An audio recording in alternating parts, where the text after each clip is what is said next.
story appears ordinary till you see the core side of it. And what you're looking for is the story behind the news. We bring it to you from Lagos, the commercial capital of Nigeria. Giving you all sides and political stories round the clock. Every detail from the start line to the final whistle. CoreTV News, expanding your view.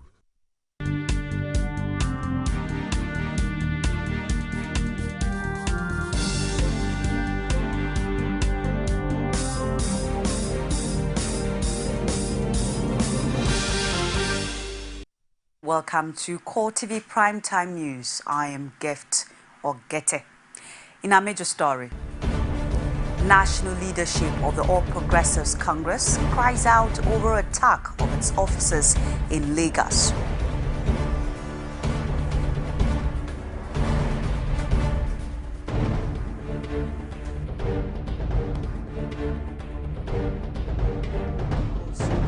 Program, embattled Speaker of the House of Representatives Aminu Tambuwal says he is ready to honor police invitation over Thursday's National Assembly siege.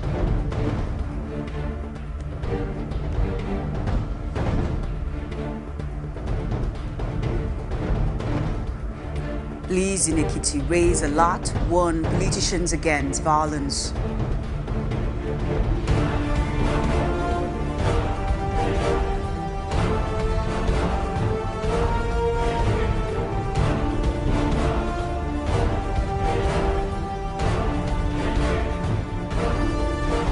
Outside Nigeria, Somali group Al-Shabaab claims responsibility for deadly Kenya bus attack.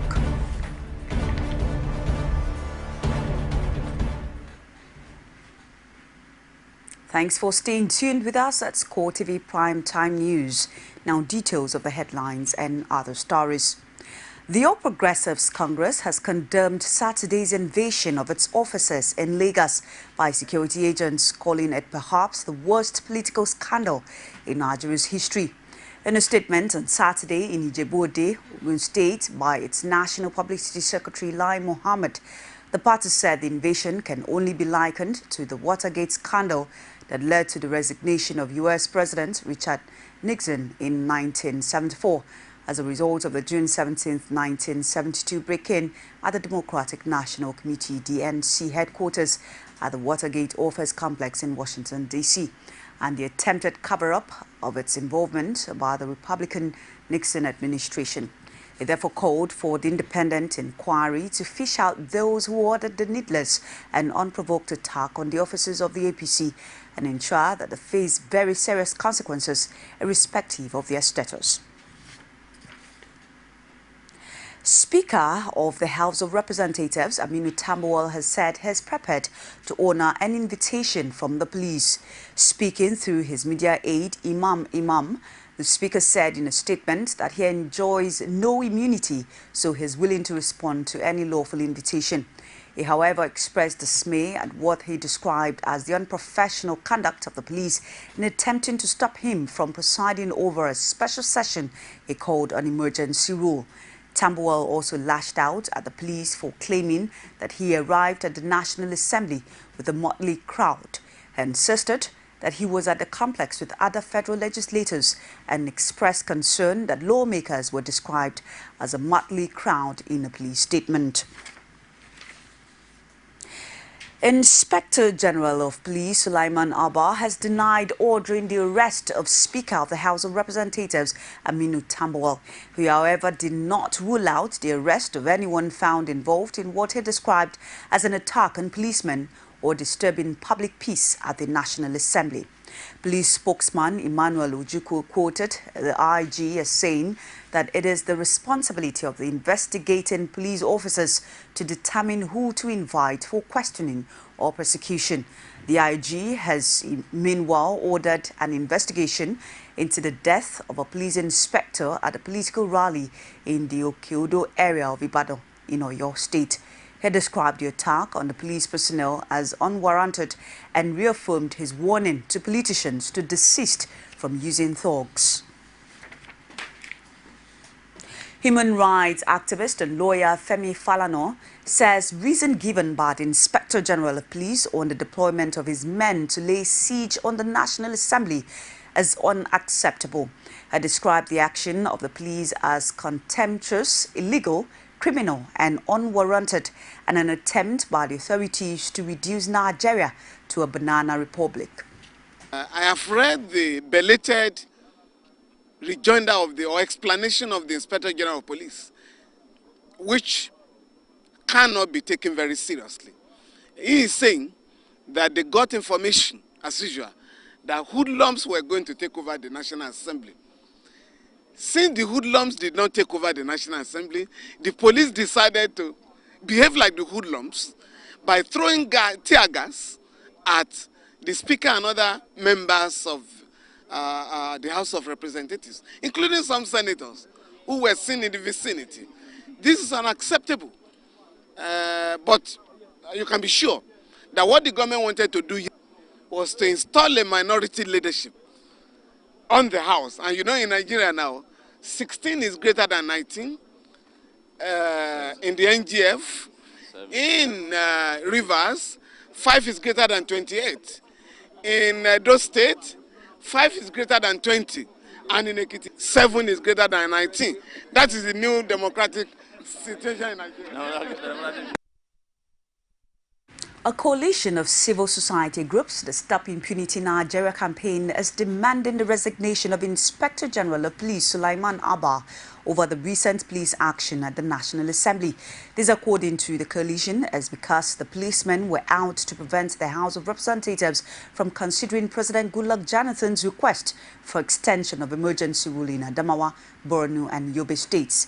It argues in a statement signed by Bolaji Awosonye that the police action not only dishonored the legislature but also ridiculed Nigeria in the eyes of the international community. The coalition also dismissed the excuse of intelligence reports given by the police, especially as the leadership of the National Assembly was not informed of the invasion.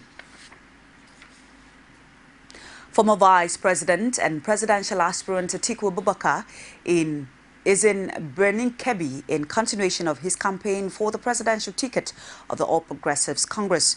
He was welcomed on arrival by the APC chairman in Kebbi State, Atahiru Masido, before holding a closed-door meeting with stakeholders at the party secretariat. The former vice president had been in Edo State before traveling to Birnin Kebbi as part of a nationwide shuttle to meet delegates ahead APC's December 10 presidential primaries.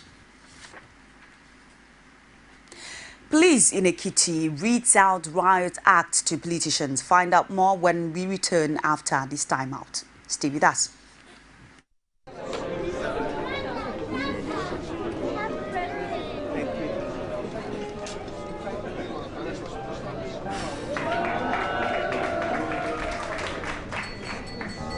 Happy birthday to you. Happy birthday to you. Happy birthday, dear Professor. My former students. Happy birthday to you. Every day, life is made better by the moments of surprise we create for others and for ourselves.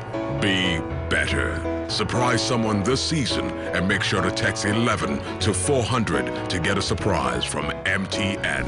MTN, everywhere you go. Welcome back. It's CoreTV Primetime News. Before we continue, a reminder of our top stories. National leadership of the All Progressives Congress cries out over attack of its officers in Lagos.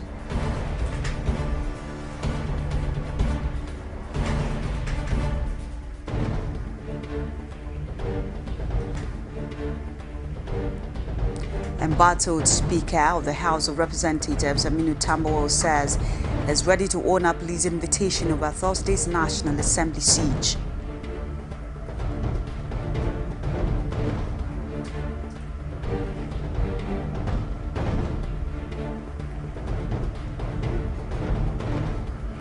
Police in Ekiti raise alert, warn politicians against violence.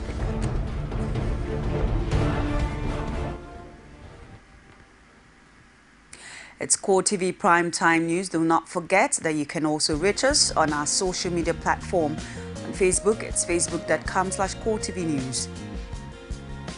On Twitter at CoreTV News NG. And on YouTube, it's youtube.com/CoreTV Space News. The APC and the PDP have continued to bicker over the controversial impeachment of Adewale Omiri as the Speaker of the Ekiti State House of Assembly on Thursday.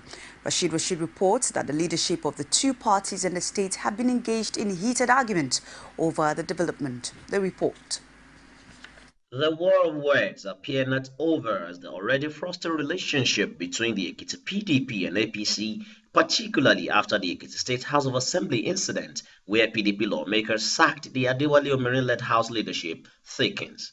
A former governor of the state and national vice chairman of APC, Segun Oni, described the drama as shameful, even as the Ekiti PDP chairman maintains the decision of the PDP lawmakers is sacred. If the legislative arm can suffer that fate, this is madness that is infectious, not only contagious, it is infectious. There is nothing illegal if somebody is doing something wrong constitutionally that such person is removed. There's nothing illegal in that aspect. And I presume the former speakers had overstepped his bounds administratively and politically and constitutionally. So if he's removed, there's nothing bad in that. Both parties also trade words on the intrigues surrounding the quorum. If they say there are 10 people, what are the names of the other 3? We know everybody that was elected. If they brought mercenaries, it will tell you the extent to which these people can go. I don't believe that they have not found quorum. What the constitutions, they follow the due process and they follow what the constitutions, what is stipulated in the constitution. So for somebody to have been removed, and for him to kick back and start telling the whole world that the place is not constitutional. Where was he when they were impeached? There is no end in sight as both men appear spoiled for war. They are not interested in decency. They are not interested in governance. These people are not decent at all. They are desperate. They are wicked. For us and for Ekiti indigenous, for an average Ekiti man, we believe that the deed is done and is done in good faith and is recognized by government and for the people with the state. And as parties on both sides of the divide continue to maintain their positions, political observers are of the view that government's responsibility to the people will ultimately suffer. Rashid, CoreTV News, Ado Ekiti. Still on Ekiti, despite the Ekiti House of Assembly saga, political activities in the state are moving on unhindered as political parties get ready for the 2015 general elections. The PDP and APC secretariats are busy screening aspirants seeking slots at the National Assembly in 2015 and welcoming those submitting their interest forms. This, however, did not go without comments by politicians on both sides of the divide on political developments in the state and around Nigeria. Again, as Rashid with this report. Though here for their own political aspirations, the Ekiti House of Assembly row and the police attack on the National Assembly did not escape their attention. It's not going to work if it thinks it can achieve whatever I want to achieve through backdoor. And this is an embarrassing act to Ekiti State. It's a disgraceful act to Ekiti people, and we are ashamed as a people that this is happening again in Ekiti State. And the tide of that politically things are going in Nigeria is not favorable to PDP anymore because they failed us as a nation. A lot of things would have changed by the time we are having that election, I can assure you. The APC aspirants of the firm believe that in spite of their present status as the opposition party, victory is sure for them in the 2015 general elections. So I believe that APC has a fantastic chance in Ekiti and also a beautiful, excellent chance at the federal level. I'm very confident that I will emerge in the forthcoming primaries, and outside of this, it is in the interest of the constituency to send me back there having known the intricacies in the National Assembly, in the House of Rep. But the Ekiti PDP leadership was quick to dismiss the APC's victory assurance and reiterates its readiness to deliver Ekiti for President Goodluck Jonathan and sweep all the National Assembly seats in the state.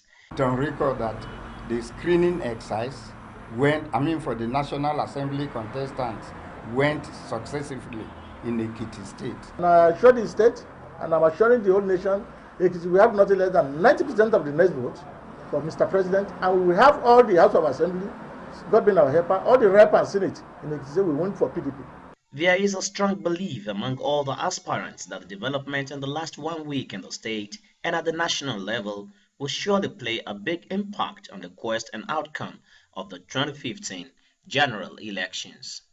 Rashid, CoreTV News, Ado Ekiti. The Ekiti State Police Command said it has received intelligence reports that some group of people were planning to invade the state to disrupt the existing peace and cause breakdown of law and order. The alert is coming a few days after the embattled Speaker of Ekiti State House of Assembly, Adewale Omiri, and 18 other lawmakers of the All Progressives Congress promised to return to the state after a self-exile. The Police Commissioner, Taiwo Lakanu, in a statement issued in Ado Ekiti on Saturday by the Police Public Relations Officer Victor Babayemi, warned politicians to refrain from taking laws into their hands and desist from the use of thugs to pursue their agenda. The police vowed to use all means legally permitted to prevent breakdown of law and order in any part of the state and to prosecute offenders. Meanwhile, Omiri has asked the people to hold Fayose responsible for any breakdown of law and order in the state.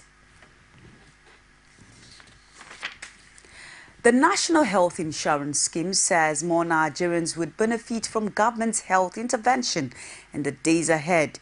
NHIS Executive Secretary Femi Thomas gave the assurance at the news conference in Abuja and insisted that the NHIS has surpassed its 2014 coverage target and is now working on a new platform using mobile phones.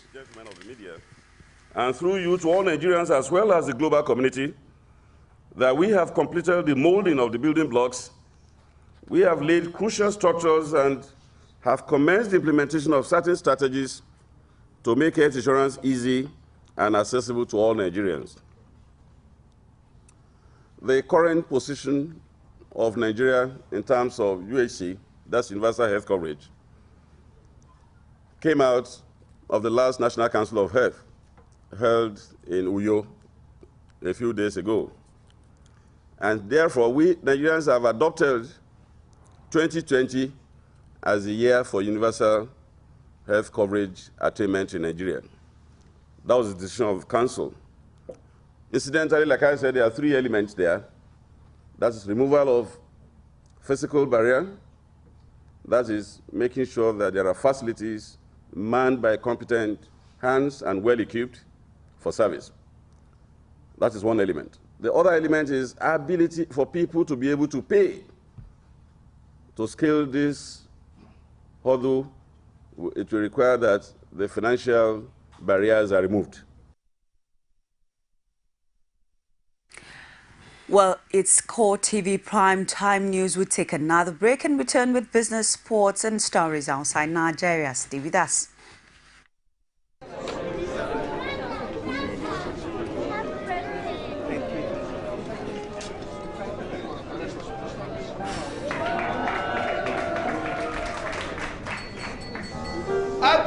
Happy birthday to you. Happy birthday to you. Happy birthday, dear Professor. My former students. Happy birthday Every day, life is made better by the moments of surprise we create for others and for ourselves. Be better. Surprise someone this season and make sure to text 11 to 400 to get a surprise from MTN. MTN, everywhere you go. There is an Ebola virus epidemic in some West African countries. The Nigerian government wants you to be aware and watch out against the spread of Ebola in your community. Help keep our country safe and watch out for severe cases of fever, headaches, diarrhea, chest and abdominal pain, sore throat, cough, red eyes and bleeding from the eyes, ears and nose, especially when these symptoms are found in persons coming into Nigeria from other West African countries. Protect yourself. Wash your hands regularly with soap and running water or use a hand sanitizer. Avoid contact with the blood, urine, feces or saliva of animals like bats, monkeys, gorillas, chimpanzees or infected persons. The Ebola virus is deadly. Don't catch it. Don't spread it. This message is brought to you by the Federal Ministry of Information.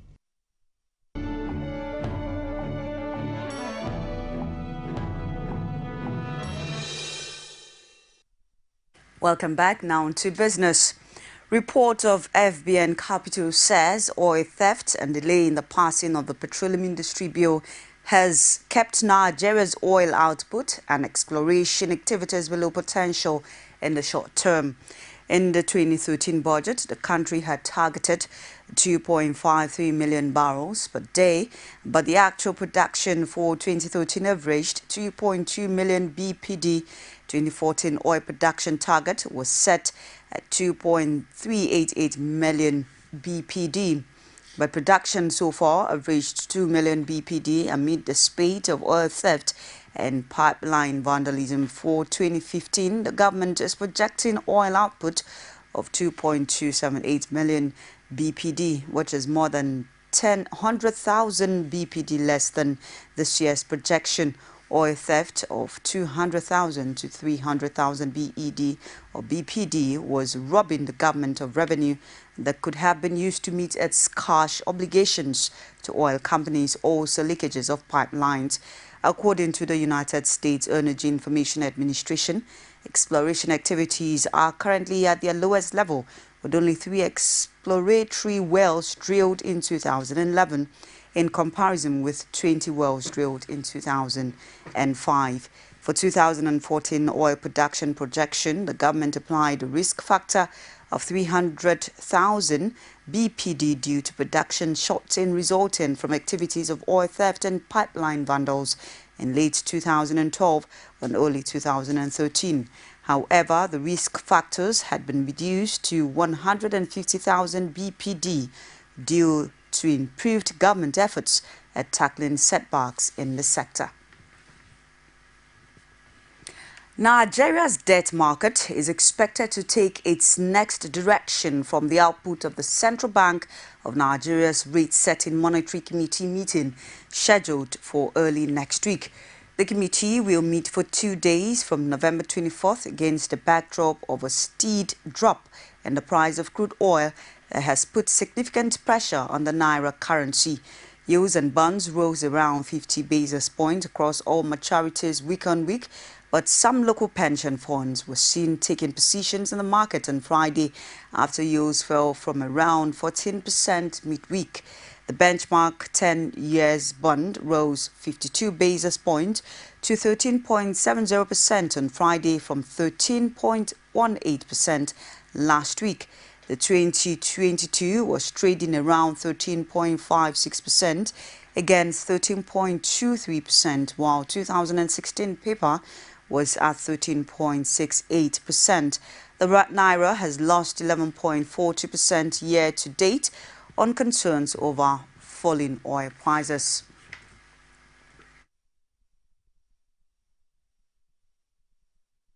And now to sports. It's CoreTV Primetime News. Before we bring on sports, we'll take another break and be back shortly. Stay with us.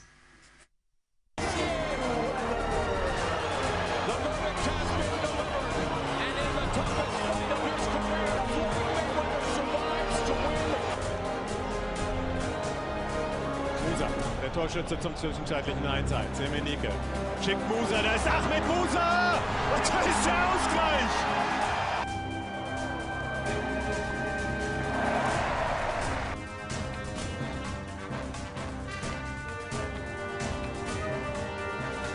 It's a beautiful Saturday evening in the city of Lagos. Off the turn, Phelps had it, but then Matsui kept going. Finals.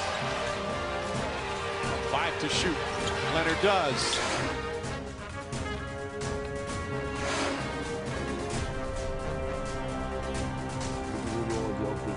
Sports is concerned, and of course making a difference. All of us here from all our production crew, thanks for all your pleasure.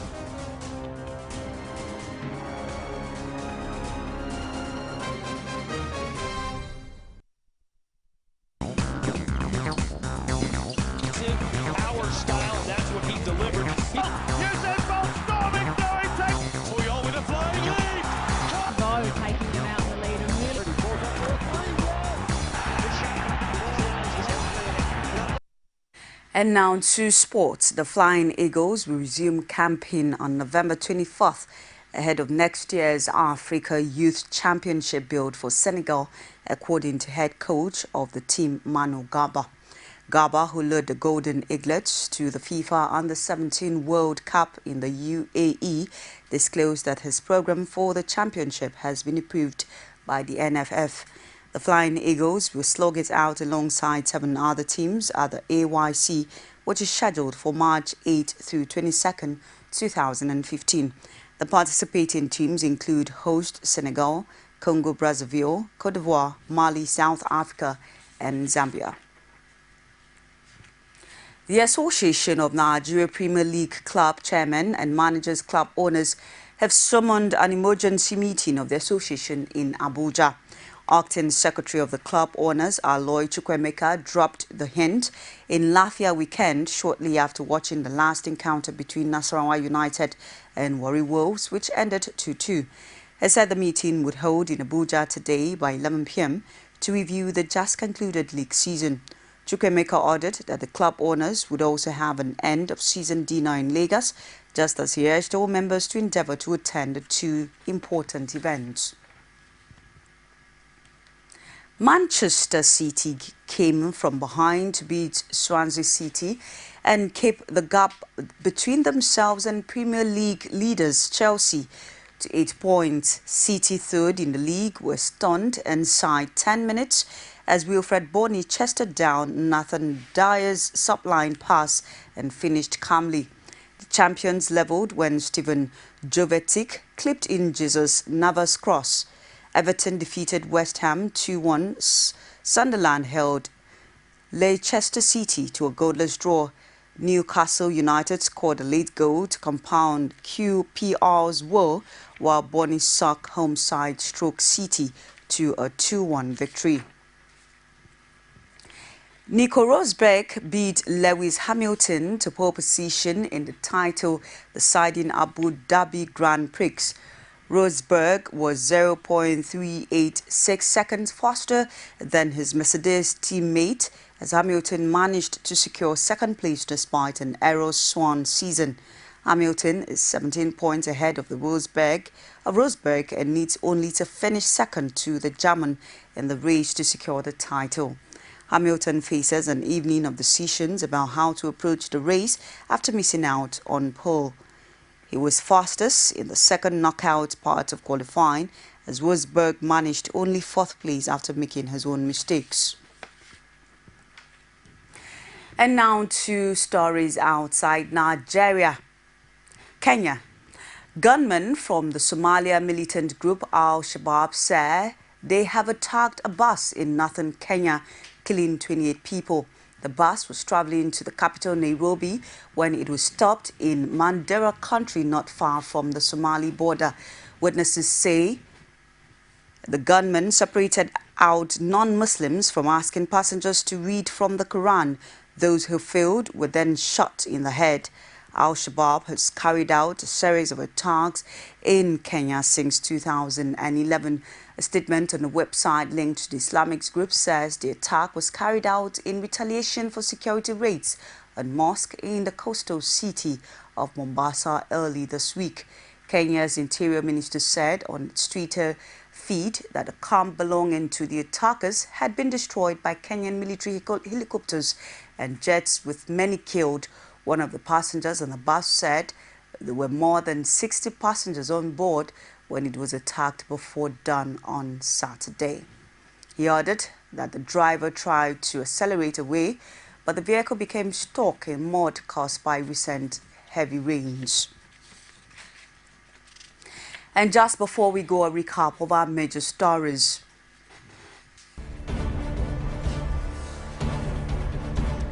We told you that the national leadership of the All Progressives Congress has cried out over attack on its offices in Lagos.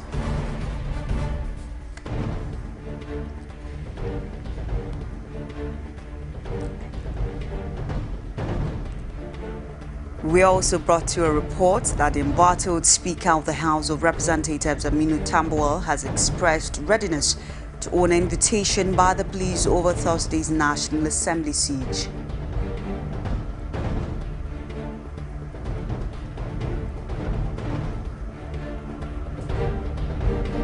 Lastly, police in Ekiti have raised alert and warned politicians in the state against violence.